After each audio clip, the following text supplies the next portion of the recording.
भारत में एमएसपी न्यूनतम समर्थन मूल्य की कानूनी गारंटी न होना किसानों के सामने एक बड़ी चुनौती बन गया है। 2025 में भी एमएसपी सिर्फ एक सरकारी घोषणा बनी रह सकती है, सबके लिए अनिवार्य कीमत नहीं। ऐसे में असली सवाल यह है, किसान क्या करे? उन्हें अपनी फसल का दाम कैसे सुनिश्चित करे? किसानों के लिए कई व्यावहारिक विकल्प मौजूद हैं। अगर इन पर सही से काम हो तो एमएसपी न होने के बावजूद किसान अपनी आय में स्थिरता और बढ़त ला सकते हैं। आइए इन्हें विस्तार से समझते हैं। एमएसपी का सबसे बड़ा नुकसान यह है कि अक्सर यह गेहूं और धान जैसी कुछ फसलों तक ही सीमित रहता है। कई राज्यों में गेहूं धान के चक्र राइसवीट साइकिल ने मिट्टी की उर्वरता और उपजाऊ होने की स्थिति घटाई है, पानी की कमी बढ़ाई है और किसानों को सीमित विकल्प दिए हैं। समाधान: किसान गेहूं धान के बजाय दालें, तिलहन वे फसलें जिनके बीजों से तेल निकाला जाता है, फल सब्जियां, फूल, मसाले जैसी मार्केट डिमांड वाली फसलों की तरफ शिफ्ट कर सकते हैं। इन फसलों की कीमतें अक्सर एमएसपी से भी ज्यादा रहती हैं। स्थानीय और निर्यात बाजार में इनकी मांग भी लगातार बढ़ रही है। उदाहरण: हमने अरहर बोई, सीधा 6,800 में क्विंटल बिक गया। मंडी व्यापारी ही घर से ले गया। सरिता देवी, किसान, मध्य प्रदेश। यह वाक्य दिखाता है कि अगर फसल में बाजार में मांग डिमांड अच्छी हो और किसान वैकल्पिक फसलों जैसे अरहर, तूर या तुवर दाल, दलहन तैयार दाल के बीज पर जाए तो एमएसपी से भी बेहतर दाम सीधे निजी व्यापारी से मिल सकते हैं। विशेष बातें इस उदाहरण से। फसल विविधीकरण का लाभ: गेहूं धान के बजाय अरहर, तूर या तुवर दाल जैसी फसल बोई। डायरेक्ट बिक्री: मंडी जाने की जरूरत नहीं, व्यापारी घर से उठा ले गया। अच्छा दाम: 6,800 प्रति क्विंटल, जो कई बार एमएसपी से भी ज्यादा हो सकता है। खर्च और जोखिम कम: परिवहन का खर्च और मंडी में बिचौलियों का कट भी नहीं। किसानों के लिए सबक: मांग आधारित फसलें चुनें, स्थानीय व्यापारियों और प्रोसेसर से सीधा संपर्क बनाएं। एफपीओ किसान उत्पादक संगठन या ग्रुप के जरिए मोलभाव की ताकत बढ़ाए।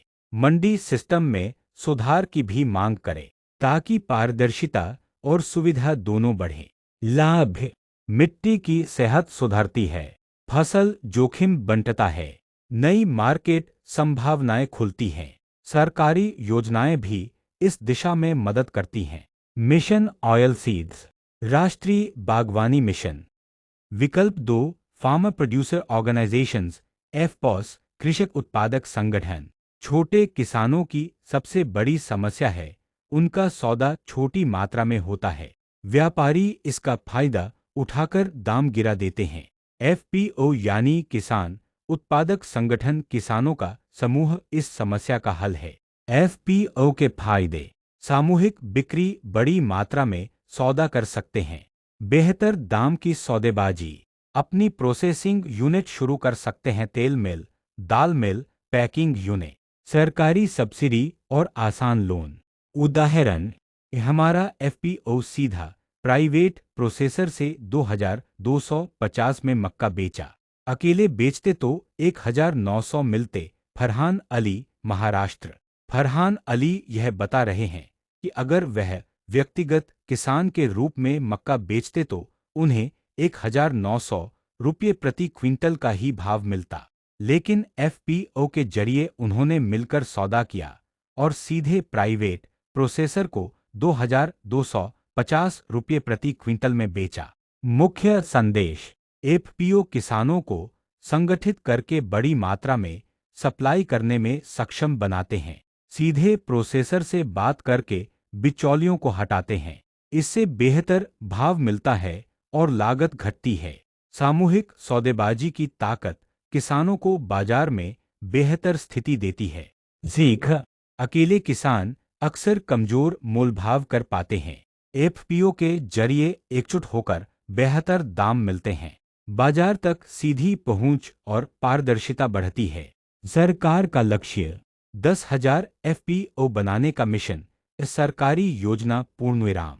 नाबार्ड, राष्ट्रीय कृषि और ग्रामीण विकास बैंक, एस्फाक, लघु कृषक कृषि व्यवसाय संघ जैसी संस्थाएं मदद कर रही हैं। विकल्प 3, कॉन्ट्रैक्ट फार्मिंग, ठेका खेती। बाजार में भाव गिरने का डर किसानों के मन में सबसे बड़ा रहता है। कॉन्ट्रैक्ट फार्मिंग, ठेका खेती में किसान और कंपनी के बीच पहले से कीमत तय हो जाती है। फायदे: निश्चित दाम का भरोसा, फसल बीज, तकनीक, प्रशिक्षण भी कंपनी से मिल सकता है। जोखिम कम होता है, बाजार पक्का होता है। कई कंपनियां और प्रोसेसर किसानों से टमाटर, आलू, मसाले, हर्बल फसलें, गन्ना जैसी फसलों के लिए कॉन्ट्रैक्ट करती हैं। उदाहरण काल्पनिक: हमने 50 एकड़ में मिर्च का कॉन्ट्रैक्ट किया। कंपनी ने 18 रुपये किलो का दाम फिक्स कर दिया। सरकार ने 2020 के कृषि कानूनों के दौरान कॉन्ट्रैक्ट फार्मिंग को कानूनी दर्जा भी दिया था। हालांकि कानून वापस ले लिए गए, लेकिन कई राज्यों में कॉन्ट्रैक्ट खेती के नियम बने हैं। विकल्प 4, डिजिटल मंडी और इनाम। मंडियों में दलालों और आढ़तियों की भूमिका से किसान को सही दाम नहीं मिल पाता। डिजिटल मंडियां इस समस्या का हल हैं। इनाम पोर्टल, भारत सरकार की योजना, मंडियों को ऑनलाइन जोड़ता है। किसान अपनी उपज की बोली देश भर में लगा सकते हैं। कीमत पारदर्शी और प्रतिस्पर्धी। उदाहरण लिंक, इनाम पोर्टल। अन्य प्राइवेट प्लेटफॉर्म भी आ रहे हैं। रिलायंस जियो कृषि, देहात, बिग हाथ। फायदे: बिचौलियों की कटौती कम, तुरंत भुगतान, दूर के व्यापारी भी खरीद सकते हैं।